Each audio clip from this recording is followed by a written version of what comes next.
And now the next part, step 3, is to realize that we have to be a certain flavor of awesome in order to fulfill this mission, in order to be collaborators, participants. And so we've created what we call the 5 principles of all-win leadership. And leadership doesn't just mean that you're becoming a CEO or you're running for governor or even that you're going to organize a local chapter. Leadership is how you live your life as a creator. And so the 5 principles of all-win leadership are designed to help you lead yourself through your life, to lead you into the most amazing and mythic expression of your life possible, to help you make choices that you feel phenomenal about. Because the choices you make improve your own quality of life legitimately. And the choices you make support and participate in helping others to improve their quality of life. And the choice you make somehow lend to the improvement of quality of life of all. And so these principles are know yourself, know each other, know the world, create all-win solutions, and empower all-win leaders. We're not saying that this is a total list of everything that matters or every admirable characteristic or principle or trait, but these are just some of the specific ones that we want to highlight as far as what we refer to as the 5 principles of all-win leadership. And we invite you to really feel the degree to which these principles and aligning with these principles and adhering to these principles and practicing these principles and being in a community that's cultivating these principles, if this would support your life and who you want to be, and help to realize that it is these principles that are requirements and prerequisites to fully engage in the fulfillment of our shared mission. So within principle number 1, know yourself. We need to cultivate self-awareness. We need to know ourselves. We need to know how we think. We need to know how we feel. We need to know what our background is, what our propensities are, what our strengths are, what our weaknesses are. We need to cultivate our self-awareness. We need to take responsibility for our own experiences, right? Not blaming the experience we have on other people, but realize the role that we've played in creating all of our conditions and all of our experiences. Yes, we are participating and being impacted by the choices of others. Yes, there's systems that have been created to subjugate people. And yet, the quality of our attitude, the quality of our creativity, the quality of our generativeness, the quality by which we lead ourselves and others is in fact informing the experience of being alive that we have. And we each need to take responsibility for that experience we're creating. We need to embody our ideals. What ideals do you have? What ideals do you want to see in the world? What ideals do you want other leaders to have? And how do those impact you and home base of who you are and how you live your life? We want to activate each person's personal genius. And so to know yourself and to cultivate self-awareness is to start to realize that you have special capacities. You are unique. You have special gifts, special interests, and inside of those interests and gifts is genius. And to know yourself is to know your genius and to create a reality in your life where you can bring your genius forward. And to know yourself is to be able to freely and clearly express yourself. Express yourself. Not just express culture's programming upon you, not just express your parents' programming upon you or your religion's programming upon you or anyone's programming upon you, but to express yourself, to know your truth, to trust yourself, and to express yourself in word, and to express yourself in action. So these are the interior dimensions of what we call know yourself. You have to know your world. But once you know your world and once you stabilize in your knowing of your world, you are now ready to know another person's world. And this is what we refer to as know each other. We have to become the people that are so stable in our own perspective that we can then set our perspective to the side and totally get into the perspective of another. vulnerably and authentically, this is one of my great challenges. So I am not an expert at this, even by my communicating of it to you. I'm creating a set of principles for myself and all of us to work together, to aspire together, to hold ourselves accountable for months and years and decades as we grow into becoming the all-in leaders the world needs us to become. And so we are talking about respecting each other, respecting each other's sovereignty, respecting each other's own free will, respecting each other's own free choice, so that we don't find ourselves inadvertently manipulating other people to be able to potentially serve our interests. We want to respect them, respect their dignity as a person, distinct from us, and yet 100% worthy of our shared humanity, worthy of our own unconditional love. So once we respect each other, then we can really listen to each other. We can take each other in, right? To listen is to be changed. To listen isn't just to hear words. To listen is to receive another person such that it changes who you are. You get into another person's world so much that your world changes as a result of it. And to listen carefully and to inquire people to share more so that we can really connect to what matters to them. Once we respect and listen to each other, now we're able to empathize with each other. Not just have sympathy for another person, but to really be willing to feel what they're feeling. To open our hearts to feel the grief and the fear of other people. Again, this is one of my areas of development. It might be one of your areas of development, or you might already be great at this, but need to work on something else. But to really be able to open ourselves and say, I'm ready to feel your pain and share that with you. And I'm also ready to feel your joy and share that with you as well.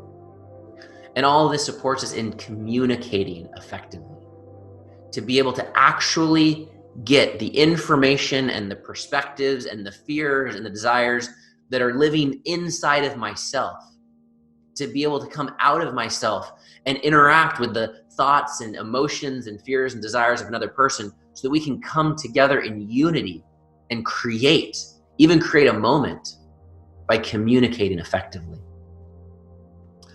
And ultimately, this enables us to see the world fully through the perspective of each other. The people that are around you, the people that are similar to you, people that seemingly are very, very different from you.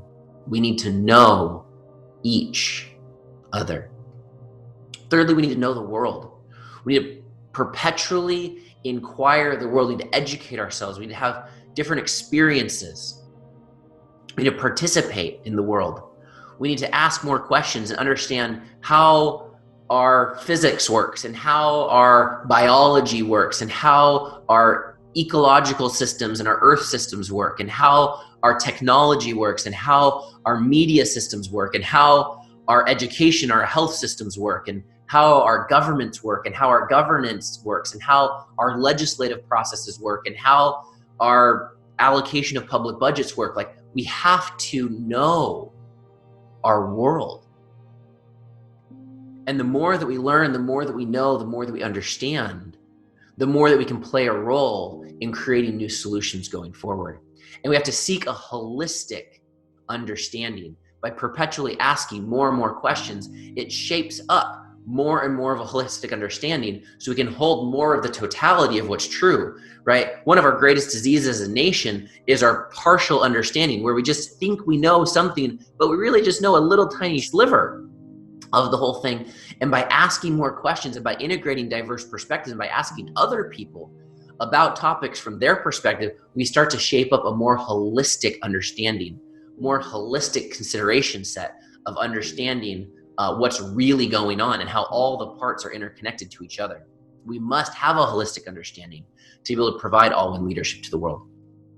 We must open our eyes and open our hearts to see the pain that's in the world and to feel it and to see the joy that's in the world and to feel it and to not avoid looking because we don't want to acknowledge the pain, right?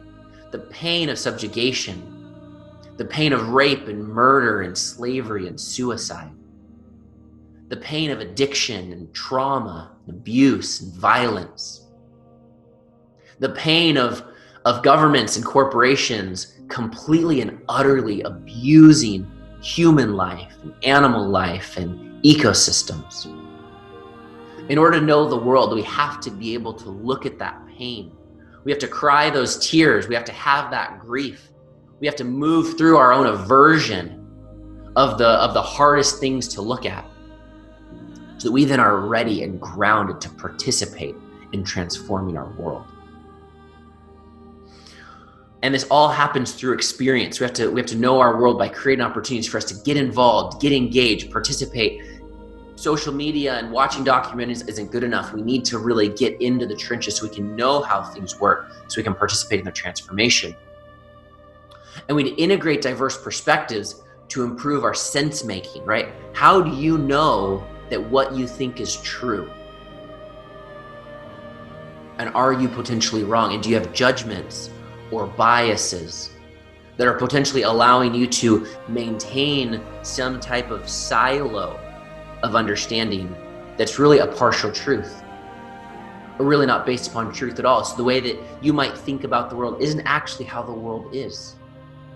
And it's only by integrating diverse perspectives on any topic that we improve our quality of sense making, so that we have a closer relationship to how we perceive the world and how the world actually is, in its totality, in its complexity, in its nuances.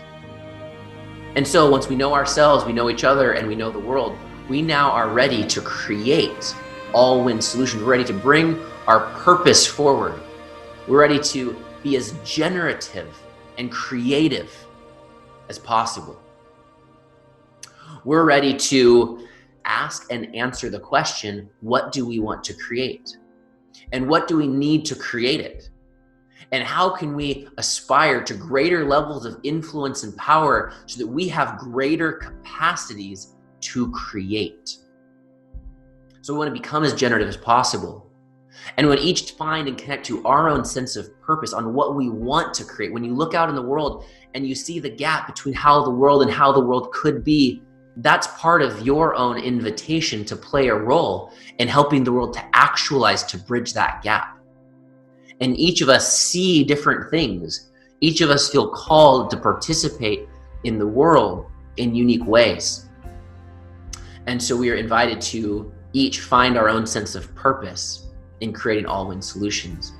Now, all-win solutions in and of themselves have a certain level of complexity and require a certain level of rigor. How do you know that an idea that you have is actually going to benefit all?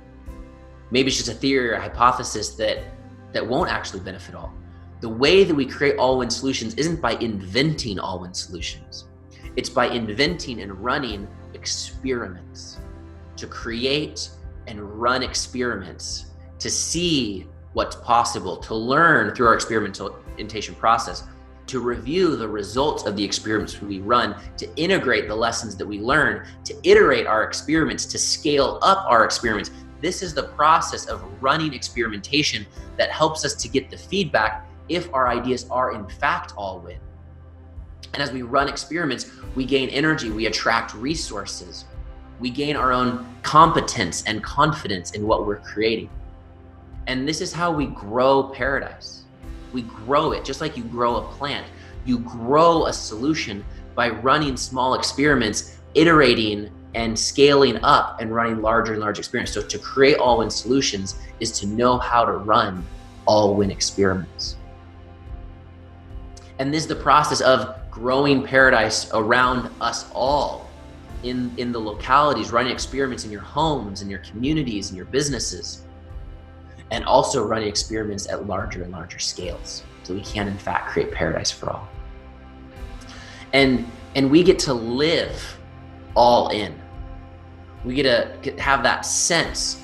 In order to participate and bring your genius forward, you got to go all in. You got to transcend your fears and bring it all forward. And bring it all forward and keep bringing it all forward every day of your life. Bring the totality of yourself forward in each day and in service to all of life. All in for all life.